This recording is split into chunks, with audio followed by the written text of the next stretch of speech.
got a ship named after the king of the gods. We're focusing on the areas where it falls short. Think of like, thunderbolts and all-powerful. So it's interesting to kind of dig into the nitty-gritty of, is this ship all it's cracked up to be? Well, let's start with, what makes people so excited about the Zeus in the first place?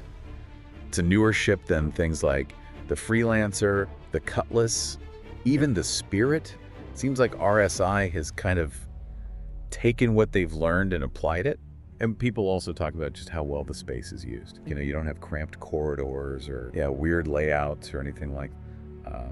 And then this feels like like it's a new benchmark for RSI. But all that history and good design doesn't mean much if the ship can't fly, right? And that's where we start to see some concerns popping up.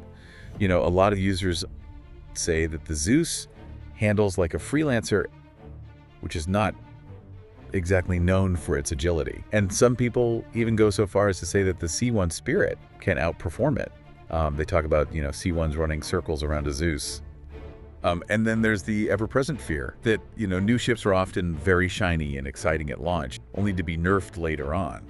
All right, let's shift gears a little bit and talk about some of the more practical limitations of the Zeus that might make it less than ideal as a daily driver. One of the big ones is that it can't fit larger ground vehicles, like the Ursa rover, which is something that a Freelancer can handle with ease. The rear cargo door seems to be deliberately sized to prevent this, possibly as a balancing factor.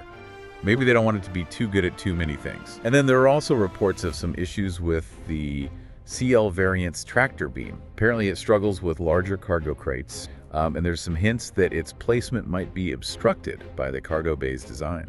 And then finally, while we don't expect the Zeus to be like a dedicated combat ship, its firepower is consistently rated as pretty underwhelming, especially compared to ships like the Cutlass and the Freelancer. This might be a deal breaker.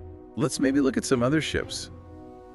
The Cutlass Black gets a lot of love, but of course, no ship is perfect. If practicality is your priority, the Cutlass Black is hard to beat.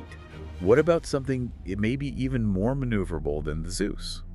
Well, the C1 has a much smaller cargo capacity than the Zeus. So if you're planning to haul a lot of goods, it's probably not the ideal choice. If you're doing long-distance cargo runs, that kind of thing, the Freelancer Max is a great choice.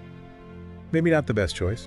The 400i gets mentioned for people who want style and comfort, but cargo capacity is on the smaller side. Now, if you want a ship that can handle a lot of cargo and pack a serious punch, the Constellation Taurus is worth a look. So it really comes down to choosing the best daily driver for your needs in StarCitizen's vast universe.